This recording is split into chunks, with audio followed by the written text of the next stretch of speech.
Would you give your entire life savings to your partner? Can you imagine what this guy did? He's called Michael.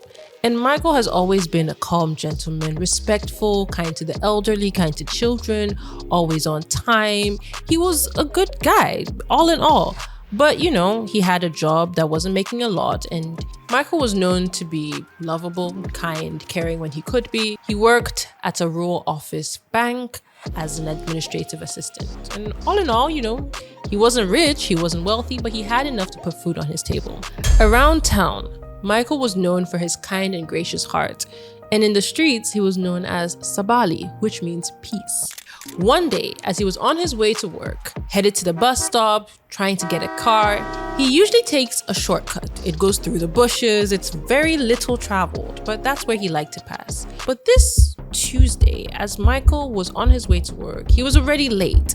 But as he took his shortcut, he heard a sound. He removed his earphones and could hear someone moaning, groaning. It sounded like a person was in pain. So you know what? He took it upon himself. He was like, let me go check it out. Let's see what's going on. He entered the bush and little by little, eventually came upon this old woman. She looked to be in her 50s, but she was tied to a tree and had her mouth taped shut. As he rushed over to try and untie her, two men jumped out with cutlasses. Clearly, they were armed robbers. But adrenaline took over and Michael got into a fight with them. 15 minutes later, he had succeeded. He'd won, but not without bumps, bruises, and a couple of scrapes. He quickly untied the older woman, but she was unconscious, carried her on his back, and ran towards the bus stop. He immediately needed to get her transported to a hospital. She needed medical attention. Throughout the altercation, Michael himself wasn't spared. He had a couple of bruises, potentially a couple of bumps, maybe a few broken bones, but definitely several cuts that needed to be tended to. Thankfully, they both got to a hospital. The old lady was seen and put into intensive care, and Michael himself, his wounds were dressed, things were stitched, and he was told and informed that he would have to take the couple next day carefully. Doctors also informed his office that he'd been injured and would be unavailable. But the old lady was still in hospital, and the old lady still needed somebody to care for her. So Michael stepped up. He paid all the bills. He sat by her side as she was being monitored. He would come and go every single day, just hoping she would pull through. And eventually, she did. Come to find out, that old lady was actually a wealthy businesswoman who lived primarily in the UK and used to come to the hometown just for vacation. And then this had happened to her. She reached out and wanting to meet Michael and see this kind gentleman who had taken it upon himself to find her, rescue her, and ensure she was taken care of. The woman looked at Michael and said, "You didn't have to, but you helped me, you saved me, and I will compensate you for what you have done." She quickly took out her checkbook, signed a check. $100,000. Now, let's be honest, that was the most Michael had ever seen in his life. That was not the kind of money he was used to making. It was a foreign currency. He was very glad for the money, but also very glad that the woman had pulled through. But you see, word quickly got around. Somebody told somebody, and eventually everybody was aware that Michael had money.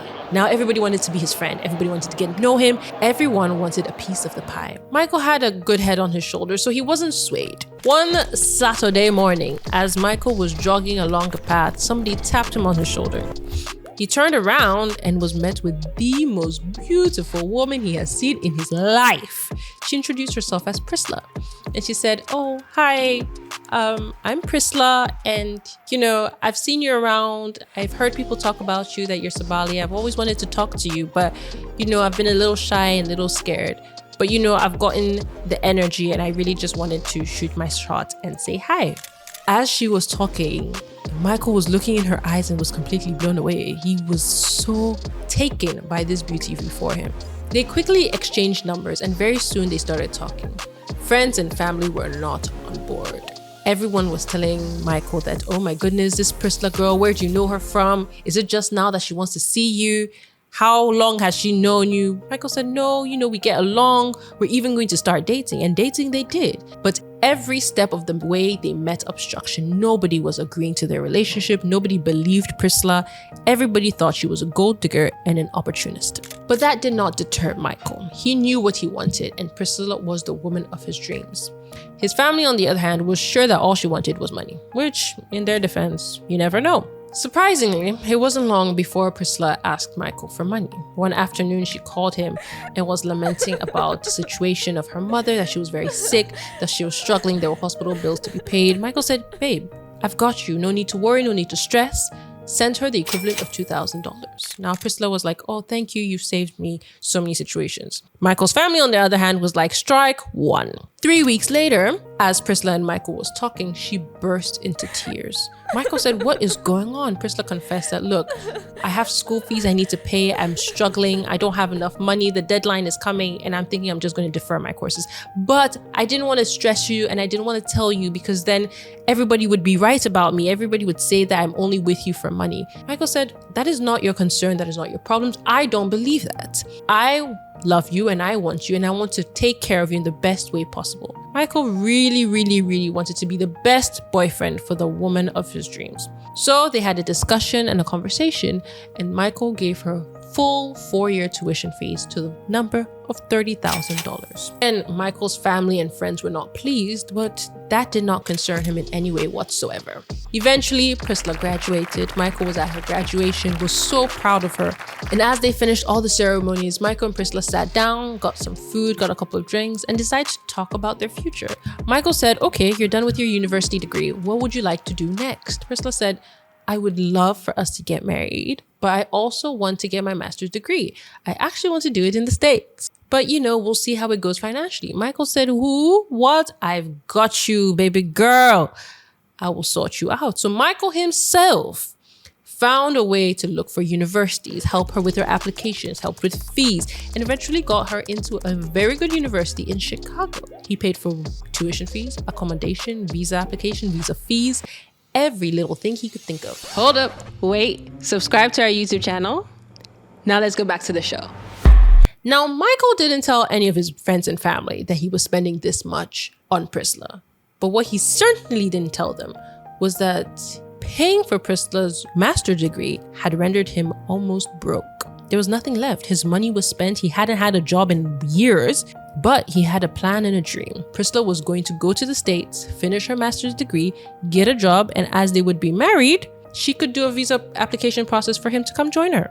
And in that plan, Michael had faith. The day of her departure, Michael took Priscilla to the airport, kissed her goodbye, and sent her with all the best wishes. Priscilla went, and for the first few weeks, everything was going well. They texted and called morning, evening, catch up. Everything was going fine. But 3 weeks in, 4 weeks in, Priscilla was starting to be a little distant. Michael was starting to get a little confused, a little worried. He eventually told Priscilla, "Look, babe, I know you're in school. I know you're busy, but I don't hear from you." She said, "Yeah, well, I'm busy, time zone difference. And sometimes I have things doing and sometimes I'm forgetting things." And he's like, "Yeah, but sometimes I call you and you don't even acknowledge that you've missed my call. Sometimes I text you and you pretend like I've not texted you." She was like, "Look, don't stress me. This is going to work out for both of us." And Michael held on to that hope until 3 months in, Michael could no longer reach Priscilla. He texted her. She didn't reply. He was blocked on all her social media channels. He tried to email her and nothing was going through. He even started reaching out to her friends and saying, "Hey, I'm trying to reach Priscilla. What's going on?" And eventually he realized that she actually wanted nothing to do with him. Michael was completely broken. He had put his time, energy, money into this woman of his dreams that he thought would be his wife, and she vanished without a trace. So of course, he had to figure out a way to make his life back home work. He got jobs, but they weren't the best paying, and he struggled. He made ends meet.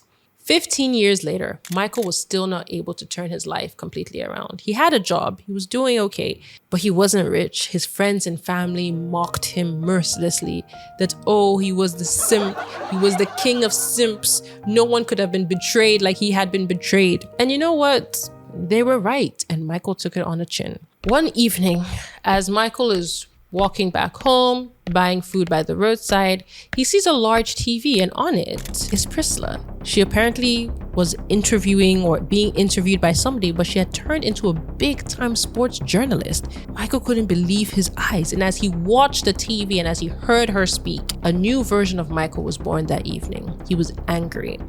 He was furious with her and vowed to get back at her for dumping him and abandoning him.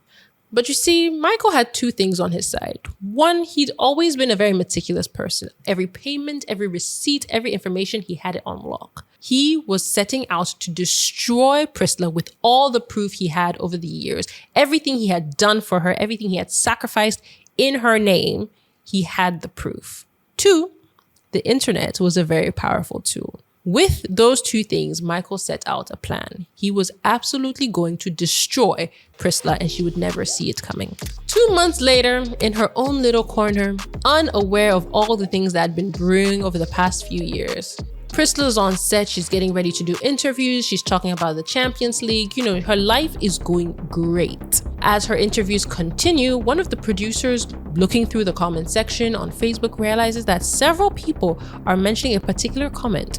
They alerted the producers and said, you know what, after the show, let's check this out and see what news or information we can get from it. After the show, everyone in the studio had a long face. People were whispering, people were talking. The producers brought everyone together and said, everybody must watch this video. Priscilla, you most importantly. They clicked a link and there it was, documentary titled Sabali. A story of how a young man devoted his time, energy, and money to his girlfriend, who then left him, abandoned him, and she had left him in the dust. The video played, and there sat Michael in a one-on-one interview, telling stories, detailing his relationship with Priscilla and everything they'd been through, how they met, what happened, how he made money, and spent it all to push her dreams. He shared screenshots, receipts, invoices, everything to prove every step of the way, even the Uber ride fare of when he took her to the airport on that last day. But he said the straw that broke the camel's back was the last message he sent to her.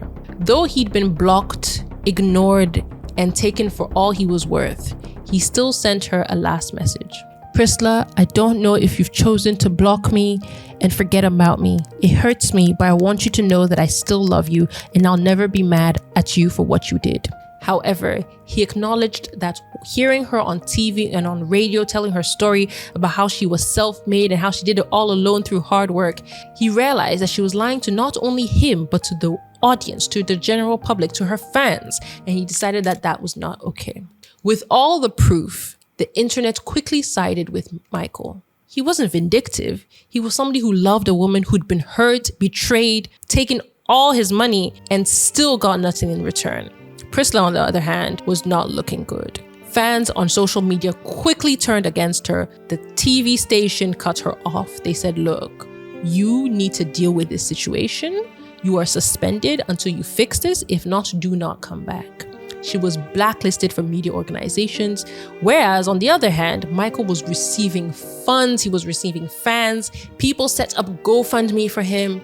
They wanted to support this man who had given everything to a woman who did not appreciate it. Surprise, surprise, Priscilla was cut off from the media industry. Michael, on the other hand, was invited in. He received a sponsored visa to come to the United States, visit a bunch of TV stations, have his story told and interviewed and asked more questions. People were trying to see how they could even ensure that he got a permanent job. Michael was going to be in the United States and Priscilla would have to accept it, deal with it, or leave the country. Now, that's not an entangled web. But what are your thoughts? Let me know down in the comment section. That's all I've got for you guys today. Don't forget to like, comment, share, and subscribe, and I'll catch you on the next video. Bye!